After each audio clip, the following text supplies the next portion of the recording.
only this verse, it's Kubrick's universe. Open the podcast doors, Hal. It's Kubrick's Universe, the Stanley Kubrick Podcast.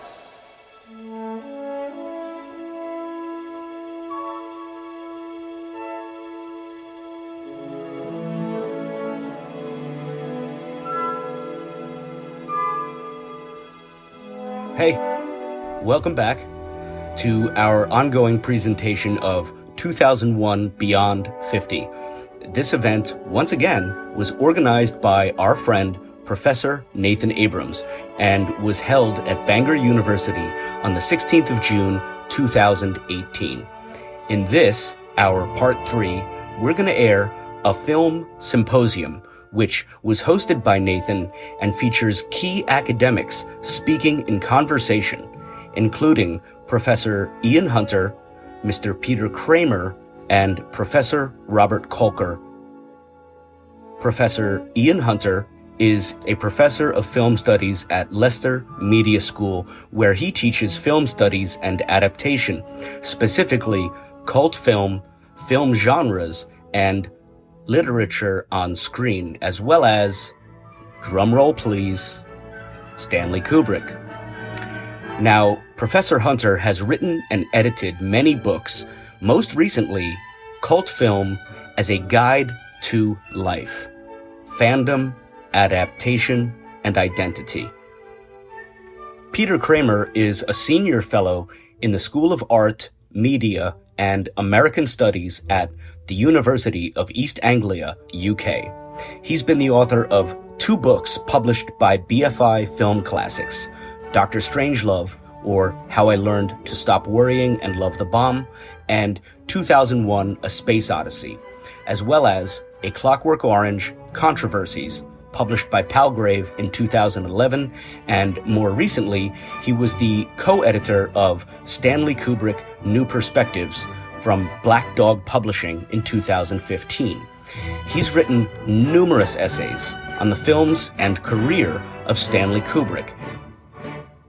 Robert P. Kolker is Professor Emeritus at the University of Maryland. He is the author and editor of the great book, A Cinema of Loneliness, Stanley Kubrick's 2001 A Space Odyssey. New essays, The Altering Eye, the Oxford Handbook of Film and Media Studies, The Cultures of American Film, Form, and Culture, and The Extraordinary Image, Orson Welles, Alfred Hitchcock, Stanley Kubrick, and The Reimagining of Cinema. He is currently working on Eyes Wide Shut, Stanley Kubrick, and the making of his final film with our good friend Nathan Abrams. Have a listen. Apart from me, I also want to say, here are my 3 fellow hominids who are going to recreate the sequence above their heads through mine. You know you've agreed to that, right? Yeah? Okay.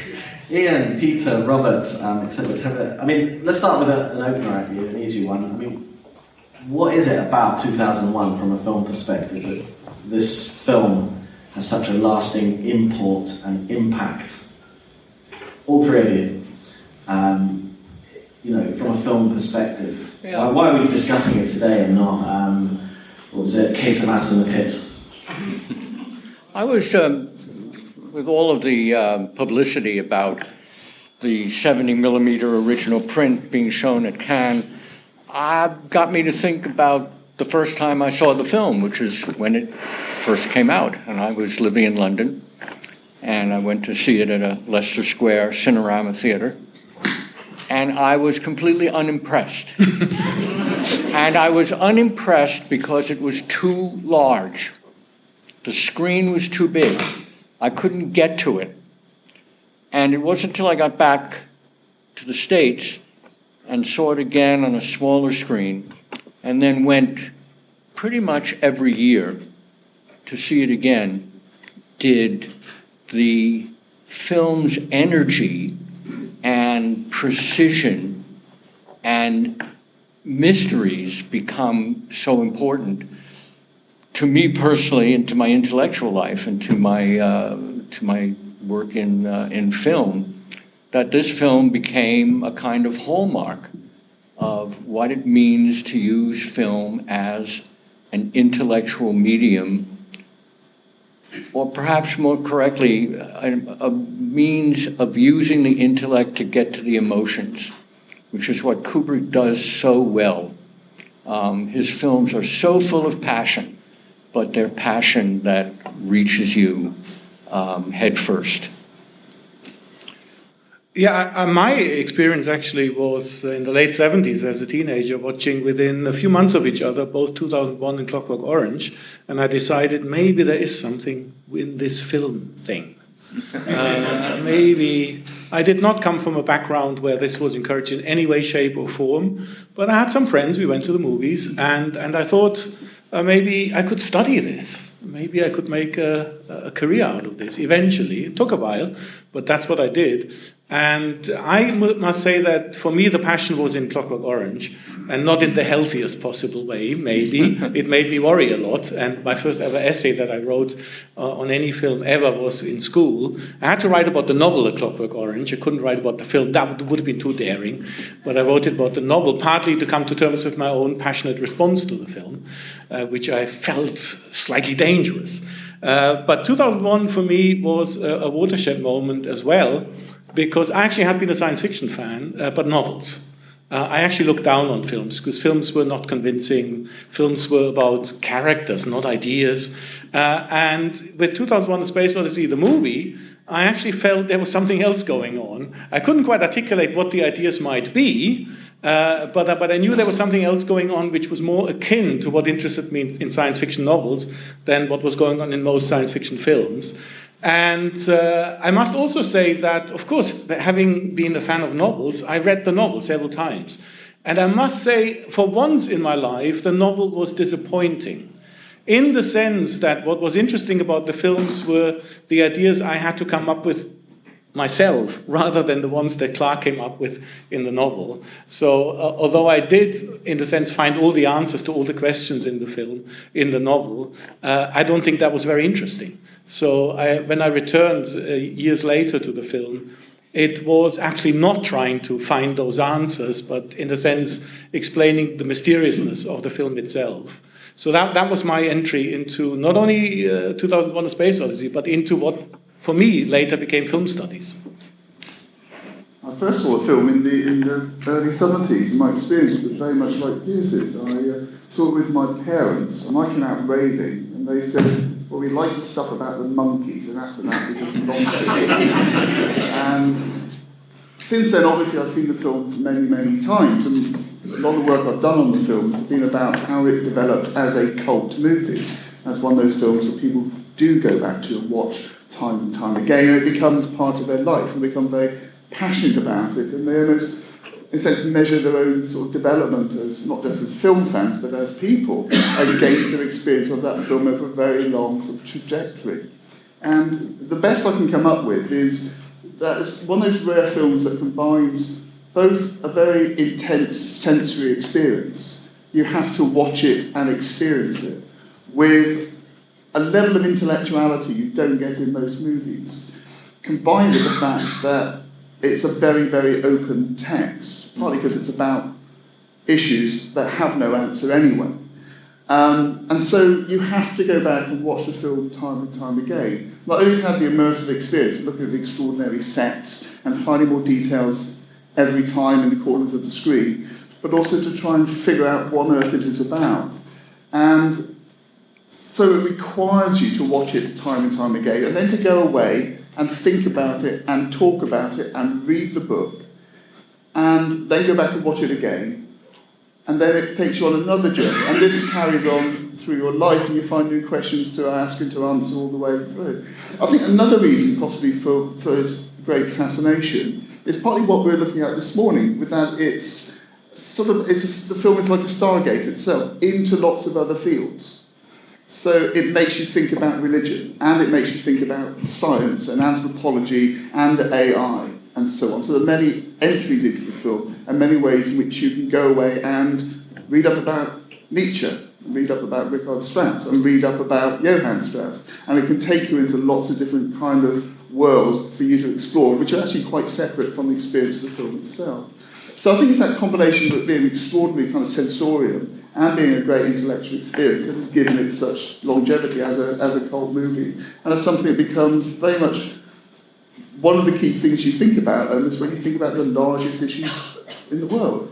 And a lot of people have over the years, as Peter has written about, seen it very much as, well, it's extraordinary, it's a highly scientific, abstract movie, which also makes you think of very mystical, religious, spiritual experiences in an age largely of secularism. So there's an awful lot of different ways you can experience that film, well beyond it being a piece of entertainment. I mean, I could follow on, because when I returned to 2001, it had nothing to do with Kubrick, nothing to do with film art. It had to do with a list of the 50 top-grossing films of the decade 67 to 76, and in the United States. And to my surprise, I was writing a book about that period from the point of view not of the best films, just the most successful films at the box office. To my surprise, both A Clockwork Orange and 2001 were in there. And I thought, what's going on here? These were popular, mainstream movies. And I think that has been my main interest in the last few years, actually. So I'm absolutely willing to engage anyone, including all the people who gave talks this morning, in a discussion about all these valid, important, scientific, philosophical issues. But what interests me is it was mainstream entertainment at the time of its release. And for me, the big eye-opener were the stash of so-called fan letters in the Kubrick archive at the University of the Arts London. It had been open for about a year when I first went there, and I just looked at hundreds of letters. And although some of these letters had been published in Jerome Agel's The Making of 2001, it was only a small selection. When I looked at those dozens and dozens and into the hundreds of letters, what I found is that a lot of different kinds of people really liked the movie. So from 7-year-old boys to 13-year-old girls to housewives to priests to whatever. It was a wide range of people, and they seemed to, by and large, although there were 10% of the letters maybe were negative, but by and large people loved the movie. And these were regular people. These were not experts. These were not scientists, philosophers. These were regular cinema goers, and they seemed to love the movie. And I thought that was intriguing. Because we are used to approach the film today, as was I in the late 70s, as great art. It's almost a forbidding piece of art. You have to really try hard. You have to be completely open and then very thoughtful, and you have to have all kinds of special conditions to really engage with that film. And my experience from the letters I wrote was the exact opposite. People went to the cinema, they trusted the marketing, big roadshow release, Cinerama film for the whole family. They went in there, and the majority seemed to have loved it.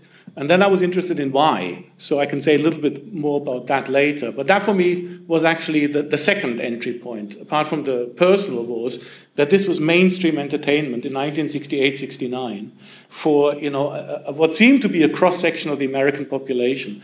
And I thought that was utterly fascinating. Which became increasingly unusual after 1968, when so many... I know it started production in 1965, so in a sense it was one of the last of the big blockbusters, like sort of Cleopatra and Spartacus and so on. In that sense, it was kind of looking backwards as much as looking forward. But from 1968 or 1967, when you had The Graduate and Bonnie and Clyde and then The Wild Bunch and so on, the so-called New Hollywood, which wasn't all that was going on in Hollywood at the time, but it's certainly the most critically acclaimed. A lot of the films were narrow cuts towards quite specific audiences, particularly young men. And in that sense, 2001 was quite an unusual movie because, as people said, it was for all the family. It had a G certificate or an A and then a U certificate over here. It's also that period in which everybody is absorbing what Kubrick is doing, and suddenly up comes Star Wars and Close Encounters, films profoundly influenced by 2001. But it takes that period of digestion, of absorption. Well, I'm glad you're saying that, because obviously what I found when you look at any list of the top grossing films of all time, Star Wars in the United States, Star Wars, apart from Gone with the Wind, which is totally exceptional, and Snow White maybe, is really far ahead of the competition. And then, of course, you make that link. And then the more you read up on Lucas and Spielberg, and then, of course, James Cameron, who topped them all with Avatar in according to some lists, not all of them. Depends on how you adjust for inflation and things like that. They were profoundly influenced by the film in the same way that a lot of the people writing to Kubrick were. Now, they didn't all. I mean, I never followed up on it. I couldn't, trace down the people who wrote these letters, say what became of your fascination with. But we know enough from later interviews with Spielberg, Lucas, Cameron, and then all kinds of other, Gaspar Noé, Ridley Scott, Lana Wachowski. A lot of these people said, look, this wasn't just an important film experience. This made me think I could and would want to be a filmmaker, and it would influence the films that they made. So for me, 2001 wasn't just a success on its own right, a mainstream success, but it after a period of 10 years, almost 10 years, it actually started to reshape what we think of as mainstream cinema altogether. Because through Star Wars and Close Encounters, a different way of imagining what cinema could be came back in a sense, because obviously it was the epic tradition of Spartacus, but in space. So in a sense, 2001 translated the pre-1967 epic blockbusters into a science fiction format, which then was picked up on by Lucas and Spielberg in 77, I think. That was one of them. Now, a lot of people use, and I can see why, they use 2001 to say how terrible contemporary cinema is. A lot of people will want to do that, and I can understand why. I'm more interested in the continuities. So, for example, the spiritual dimension, it's clearly there. We talked a lot about hell as God, but obviously the monolith and the creators of the monolith seem to be the divine figures. And Clarke's quote, usually it's quoted as any sufficiently advanced technology is like magic, but you can also say any sufficiently advanced technology is like the divine. So obviously, and Clarke said it, we made a religious movie and all those kinds of things. And I think that's a strict, direct continuity to Close Encounters, which references the Ten Commandments. It is about a guy who goes up a hill to meet something divine and goes up to heaven. Although Moses didn't do that. That was another guy. And Star Wars with the Force, which is another in this case, non-Christian or non-Judeo-Christian conception of religiosity or spirituality. So I'm very interested in the continuities. But at the same time, 2001 and all of Kubrick is inimitable. Yes. As much as people try to make films that are like 2001, as much as critics say Interstellar or Annihilation are films just like 2001, they're not. And one of the things that's going on, I think, in this film and in all of Kubrick's work is that Kubrick is a trickster. Or to use another term, he has a lot of chutzpah. He does things that no filmmaker, no artist would think of doing. I mean, you can just point to the cut between the bone and the orbiting missile, the death by graphics, which I think still is one of the most extraordinary things in the film, when Hal kills off the hibernating astronauts and all you see are the life signs. The concept of the Jupiter room. I mean, these are things that come from an imagination that is at the same time profound and also full of the joy of discovery. And I think this is evident in almost all of his films, but particularly in this one. I mean, one of the things that the work that I've been doing in the archive and talking to a lot of other researchers in the archive is that, I mean, there are still disagreements, but one of the things that we seem to have come across is the idea that Kubrick was really using filmmaking as an exploration. So there's this common view that Kubrick starts out knowing exactly what he wants and then just tortures everyone to the point that they give it to him. And what we have, especially Katrina McAvoy, have in looking at the production of the films, a range of the films. What we found is that Kubrick actually was open to possibilities and was trying to push the production situation into an area where what would happen was not predictable. So in the sense that he did not know what he wanted exactly, he would know it when he finally saw it, but he wouldn't know it in advance.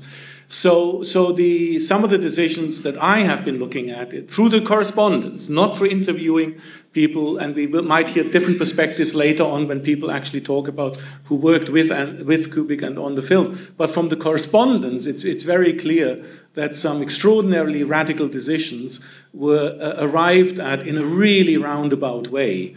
For example, to remove the voiceover. That was arrived at in a really roundabout way, which took, in my estimation, about 2 years from the original idea in mid-66, maybe that whole voiceover thing and this over-explicitness of the film, to have the prologue and to have the voiceover and to have the endless dialogue sequences.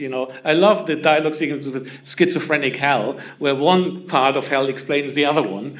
I love all that. And at some point, Kubrick said, let's take all of that out. Let's take all of it out. And I thought, but that wasn't a decision that is arrived at, in a moment of inspiration. I think that took 2 years of thinking about what kind of movie he was making and what the possibilities were. And it developed an enormous momentum where also the soundtrack then the score had to go. The original score, which I saw the correspondence with Alex North, where Alex North, is busy already recording the score, and Kubrick says, "I don't know about the score, I don't know about it." And Alex North, of course, I believe was really not happy until not at all. He never forgave Kubrick for that.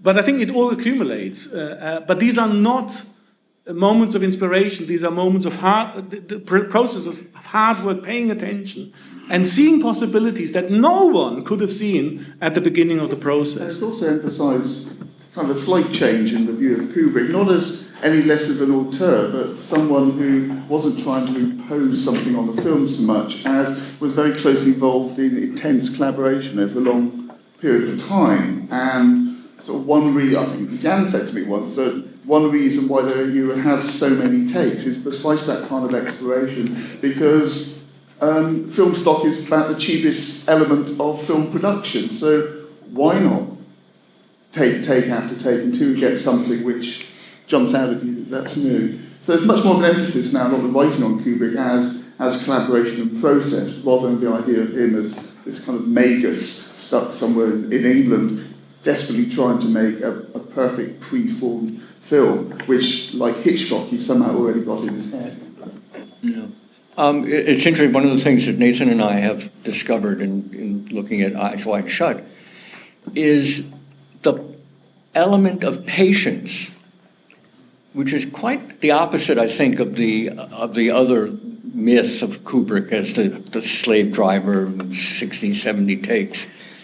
Instead, we have a filmmaker who takes all the time he needs and who asks the same of his collaborators and his players, just to go and do what needs to be done. And if the set's not right, build a new set. If the actor has other commitments, let the actor go and get someone just as good. There's that element of care and craft that is not only something that Kubrick wanted and needed, but perhaps unlike most other filmmakers, that Kubrick only had. There are not many filmmakers who had that kind of luxury of time and economy, which is another thing that he practiced that allowed him to have that time. There's the story about Paul Thomas Anderson visiting Kubrick on the set of Eyes Wide Shut and saying, "How can you get along with so few people in your crew?" And Kubrick saying, "Why do you need any more?" And this really was what enabled him to take the time and to make the kinds of films that he did.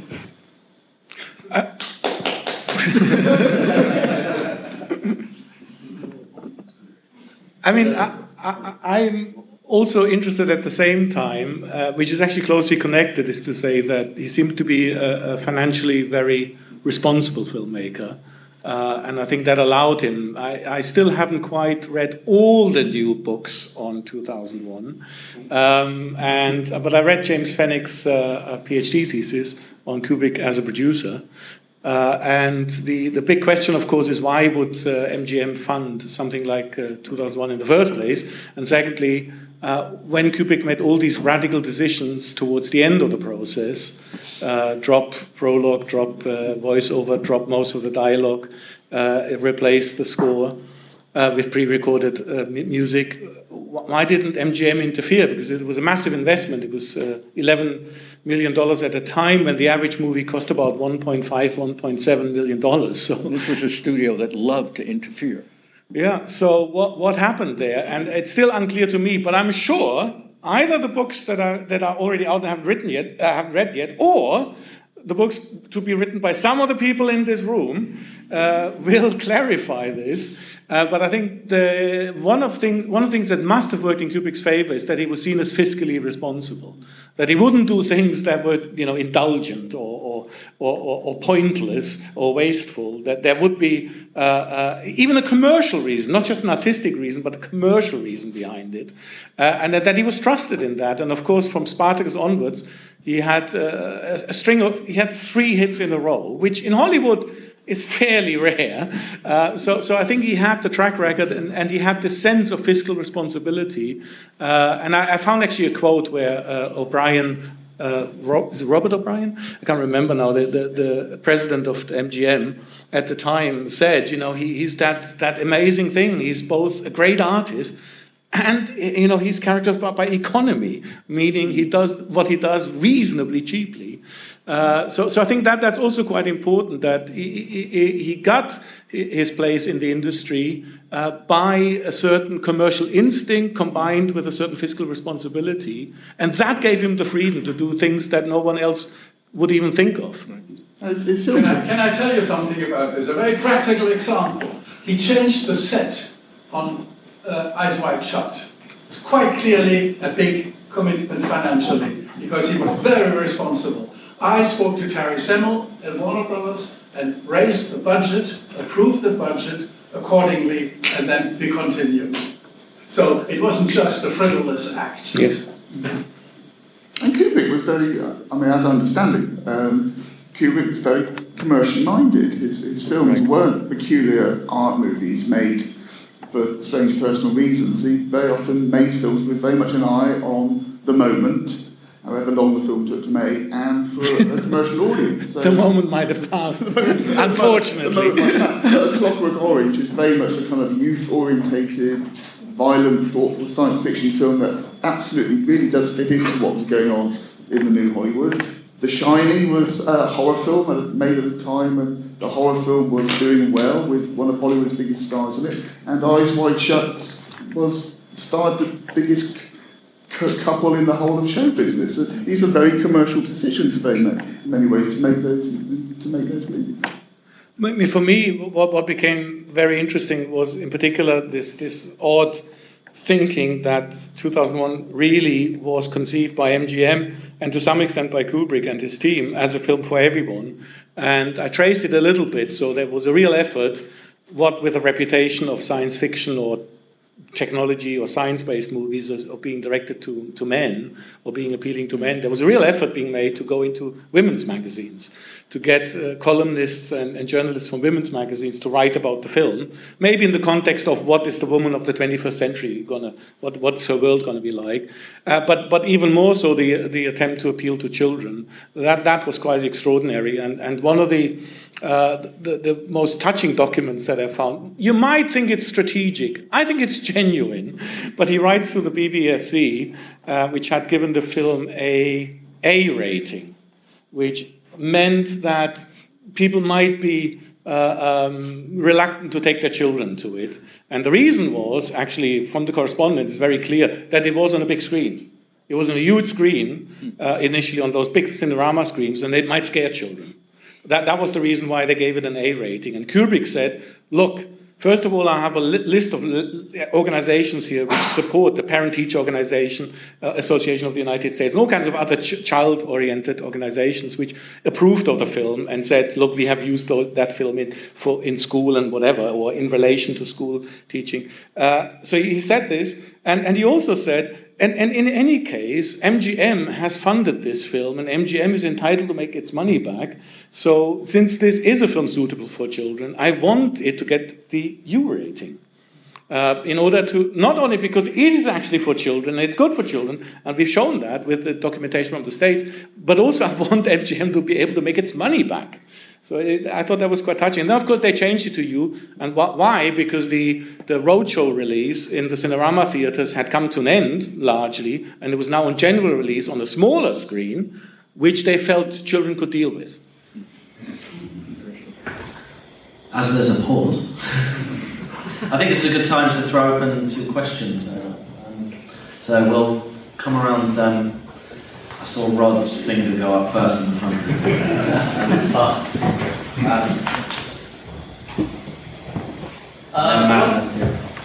One aspect that I was particularly fascinated all my life, actually, in 2001 was the groundbreaking special effects. And specifically, it seemed to me that Kubrick works against Hollywood workflows. Like 2001 became a kind of R&D exercise in developing effects, especially with drum people. And also, he doesn't like, except for Spartacus, where it's very much within Hollywood workflows, he doesn't like things like matte paintings, which is the bread and butter of early Hollywood cinema, really. He prefers the hanging miniature, like in the scene in the TNA pit, you know, and stuff. I don't know, does anyone have any thoughts about that, the special effects aspect of the film? Well, may I advertise a book called The Hollywood Renaissance, which I co-edited, which has a brilliant piece by Julie Turnock, who's written a wonderful book about special effects in 70s Hollywood, as an auteur-driven sub-industry. That's the fascinating turn that she gives it. Coming out of avant-garde cinema, the whole special effects tradition that made such a big impact in the late 60s especially comes out of avant-garde cinema. There were a lot of avant-garde filmmakers directly or indirectly involved. And she did her book about that. But she also wrote specifically for our collection on the Hollywood Renaissance. She wrote an essay on the special effects for 2001.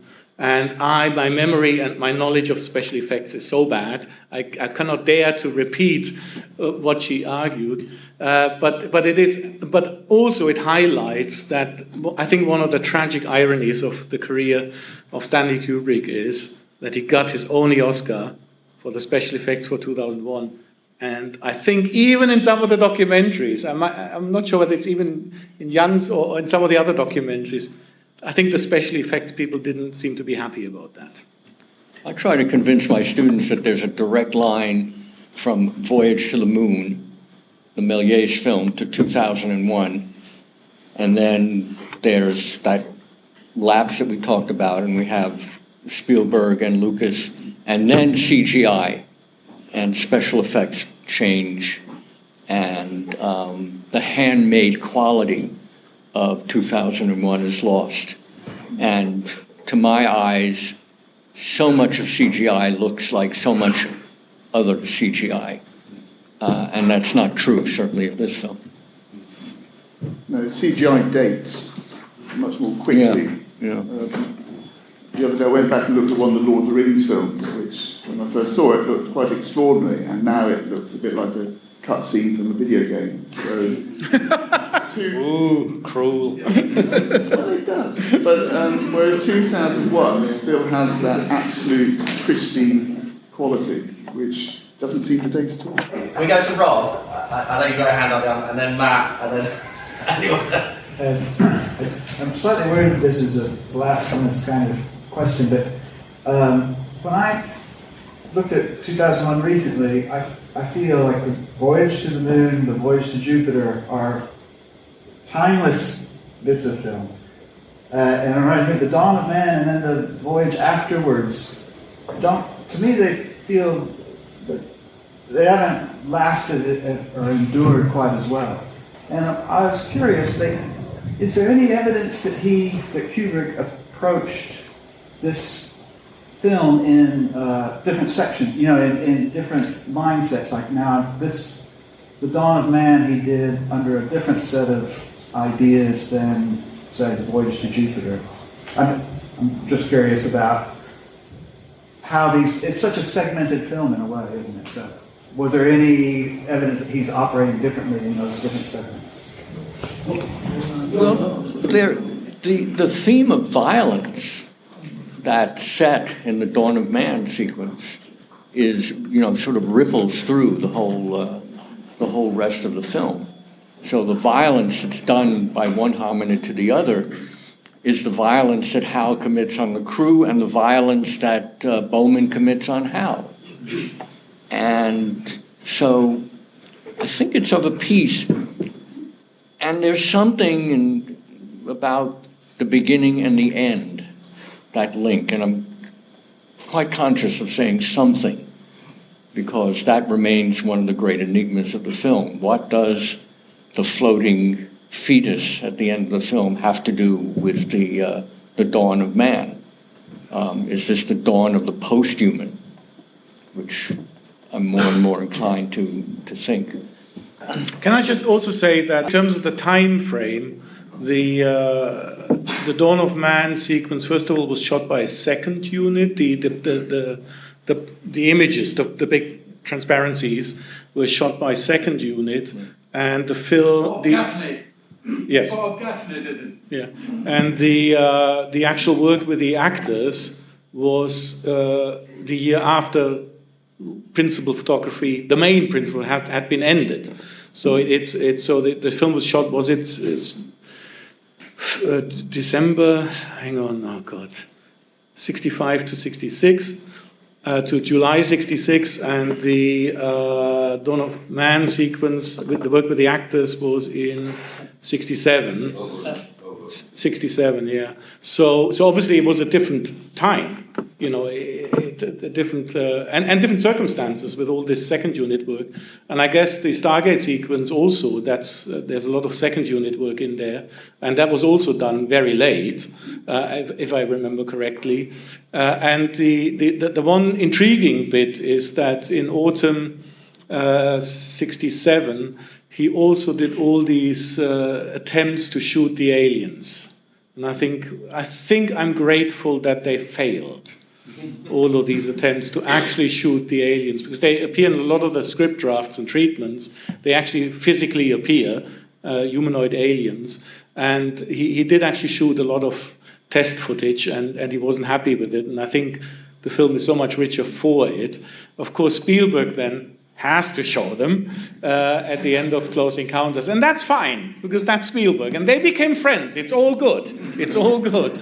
But I'm very happy that... So I do think that if you were to want to pursue this further, if you think there's a break, then one could look at different production circumstances. When principal photography, the main principal photography took place, and when, as part of post-production, the Stargate sequence and the hotel room sequence was done, and then the very end, and when the Dawn of Man sequence, there was a temporal shift there, a different place in the production process. So you could pursue that further, but the people who actually were involved in the production of the film would be much better people to ask about this. I have another thought. If you think of the film as pre-human passion, human passionless, and then post-human question mark, then I think the pieces fit together in interesting ways. Thanks very much. This is a kind of sort of an observation. I'm really interested in this idea of the legacy of the film and its sort of Kubrick's balance of the art and philosophical with the commercial as well. And we talked about some people like Ridley Scott, etc. But one thing I think is quite interesting is someone like Robert Wise, who made The Day the Earth Stood Still in 1958, I think. 51. Oh, 51. Then goes on to make Star Trek: The Motion Picture in 79, which is, of all those films, probably the most influenced by 2001 with its kind of influence on AI and artificial intelligence, and the star field at the end was certainly most aesthetically influenced. There are the influences of 50 science fiction on 2001 are amazing. There are graphics in Forbidden Planet that Kubrick copies for the Stargate scene in 2001. So there really is a nice line of development of 50 science fiction, which is so demeaned, but which is really quite wonderful, and then is sort of capped by what Kubrick does. I think it's interesting though that this film, or the Star Trek Appreciation Society, kind of it sort of it invades the influence of Star Wars, which came out 2 years earlier, but kind of tries to relate back to 2001. So it's kind of everything's coming back to this. Well, I would, for me, the big the filmmakers that do ideas, emotion, science, all of it together, Interstellar and Gravity. Those are the two, for me, the two most important successors in some ways. And I can give you a very harsh critique of what I think is absolutely fundamentally wrong with the ideas that Interstellar seems to be about, and what is absolutely right with the sentimentality that pervades Gravity. But I think in our discussions, we have a little discussion group, philosophers at the cinema. We have been very interested in Gravity and Interstellar as follow-ups to 2001, and with Avatar as almost a kind of partial remake. I mean, it's most striking with the final shot being a character staring at the camera, that kind of breaking through the fourth wall. But there's lots of other elements, especially if you're familiar with the production process of Avatar and what Cameron has said about 2001. But I think there's a lot there where these days, where commercially successful filmmakers, whether you like their work or not, have the power now to make ideas movies again. They can be scientifically based. They can be very, they can have all kinds of dimensions, but they can put ideas back at the center of their filmmaking in addition to everything else. And I think it makes perfect sense that Christopher Nolan is involved in the relaunch of 2001. For me, it makes perfect sense that Cameron says that even today, 2001 is his favorite movie. So I think the long-term impact maybe is now felt more than ever. Since on the subject of Kubrick's fiscal responsibility again, so a lot of his movies are kind of based on source materials, Clockwork Orange and Space Odyssey. They have, and something you see quite regularly in modern, these days. For example, Lord of the Rings. That's a movie that kind of possibly wouldn't have been made if it hadn't had a commercially successful book. I was just wondering what you felt Kubrick's attitude towards the source material for his films was, whether he felt was it a cynical kind of I can make the movie I want to make because this book was commercially successful, or was he inspired? Obviously he did adapt some books that were commercially successful, like Lolita and The Shining, but very often he didn't. Clockwork Orange was a bit of a cult hit, but wasn't. They were going to make a film with the Rolling Stones in the early 1960s, which would have been great. But quite a lot of them weren't well-known books at all. Barry Lyndon was certainly much less well-known than Vanity Fair, for example. And I guess that gave him a certain kind of freedom, that you're not dealing with a masterpiece, in a sense. You can do something very different with it and make it your own, which obviously got up Stephen King's nose somewhat. But I think one of the things that's quite striking in the way in which Kubrick adapted is that there often seems to be almost a desire to show what film can do that literature can't. So it's kind of an inversion of the usual idea that films can't do ideas, or films can't show emotions, or kind of inner states, in this particular kind of way, that the translation to film is always a certain kind of dumbing down. You know, look what Hollywood does to novels. I think Kubrick deliberately shows what film can do differently from the original source. And it's sort of like a sustained endeavour to show that film is as closely related to music and to art. I mean, the impact of the influence of, say, colour field paintings, people like Barnett Newman or Mark Rothko on 2001 are quite striking, I think. That you can use abstraction to communicate ideas as well as just emotions. So it's part of a sort of a long conversation with literature to kind of pull film away from literary ideas towards something that's absolutely new, which can affect audiences on a subconscious level in the way that painting or particularly music can do.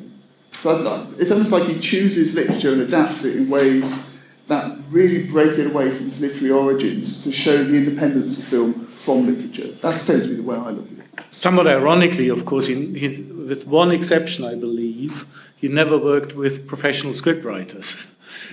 Frederick Rafferl being the one exception, the others that he tended to work with, at least on the films he made, but I believe also with almost all the films he worked on but didn't make, they tended to be not professional scriptwriters but novelists or poets or something else. So there is this irony that he actually wants to work with people who are masters of the word, but then he wants to achieve something completely different. And of course the reason why he worked with Clarke on 2001 was that I think Roger Karras told him that obviously there's three big names in the field of hard science fiction. Hard science fiction, I guess, it's the classic science fiction, which is meant to be, in the novel tradition, it's meant to be scientifically accurate. So there were three big names, Asimov, Heinlein, and Clarke, and Karras happened to be friends with Clarke. That's what I reread recently. So that's how Clarke... Just imagine Heinlein. That would have been, Kubrick Heinlein would have been interesting. The whole Overman and Nietzsche references and everything would have taken on, I think, possibly a very different coloring. But he ended up with Clarke, and I looked at the early correspondence between Clarke and Kubrick, and it seemed to me, and I know people have done much more work on it now, because it's such a wonderful source in the Kubrick archive, all the treatments and the scripts and all the notes about them. But it seemed to me that Clarke really came up with the basic plot. The starting point was a short story that he had written, which is just one tiny little scene. But Clarke from the beginning said, look, Childhood's End, everyone says is my favorite movie, it's my best novel. I'm reworking it anyway, because that's what Clarke did. He always rewrote something he'd already done. And so he said, I'm reworking it anyway, so let's do that. Let's combine Sentinel of Eternity with Childhood's End and see what happens. And I think that's basically what they did. But they had lots of interesting discussions. Even I've looked at a few hundred pages. I think there's a few thousand pages there. But it seemed to me they had some very interesting discussions about, what is that story that we're developing really about? And it really flip-flopped from something which I would interpret as largely being hopeful and optimistic to something which is deeply, deeply pessimistic. I think the optimistic side won. Not because Clarke had his way, but I think there's something in the period at which this film was made and the situation, the way that Kubrick wanted to make his own response to the ending of Dr. Strangelove. That would be my argument. So I think the optimistic dimension of what humanity is capable of, expressed not in a sort of argumentative way, but in a visual way, the Star Child at the end, as pure potential. I think that won out in the end. But during the script writing process, there was a lot of material which was extremely dark. What if the aliens are machines and they hate organic life and they want to destroy us all? What about that story? And Clarke says, Kubrick thinks it's a good idea. And then that's in his diary. So I think there is a lot to be said about the particular history of what kind of adaptation, and actually Ian has written about this, that the novel we know is in effect a novelization. The novel 2001: Space Odyssey is in effect a novelization. It's about the only Kubrick film in which there's nothing in the credits about a source. People say it's based on the Sentinel or a couple of other stories. Well, if you look into the backstory, yeah, okay, that's part of it. If you look at the credits, it says nothing about it being based on the source. That's entirely extrajudicial knowledge. The novel was only written to do Arthur a favor. Absolutely, yeah, that's right. Stanley didn't want the novel to be written at all, but Arthur is a writer, and so they were friends, and so Stanley gave the okay for the novel to be written. And in this instance, as the development went along, Kubrick was sort of saying, "I'm going to make this film even less like the novel, make it as unlike the novel as possible, and take out all the expansion stuff that Clarke has put in." And Clarke got tired of rewriting, so in the novel they fly to Saturn, and in the film they fly to Jupiter, because Clarke just said, "I'm not going to rewrite it again." So that's why you have this divergence.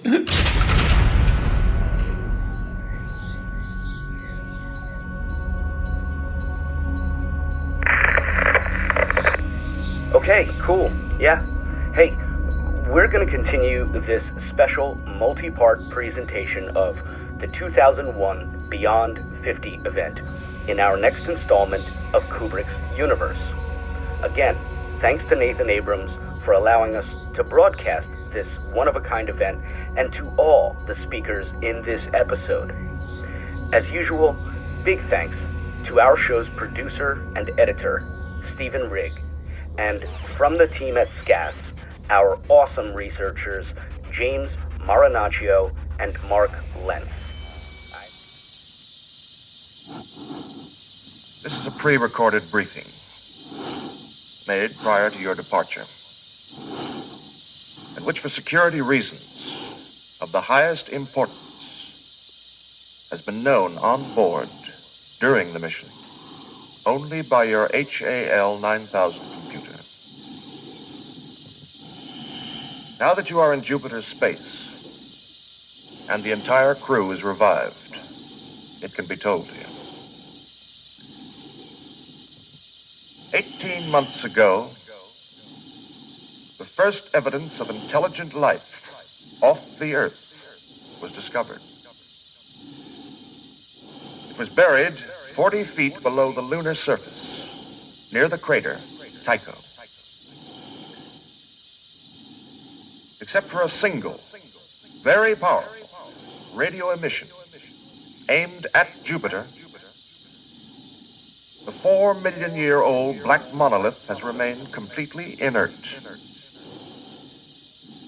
Its origin and purpose still a total mystery. It's Kubrick's universe. We just live in it. We have taken very thorough precautions in this podcast against broadcasting anything which might only be attributed to human error. Thank you for listening to the Stanley Kubrick Podcast. Come back soon.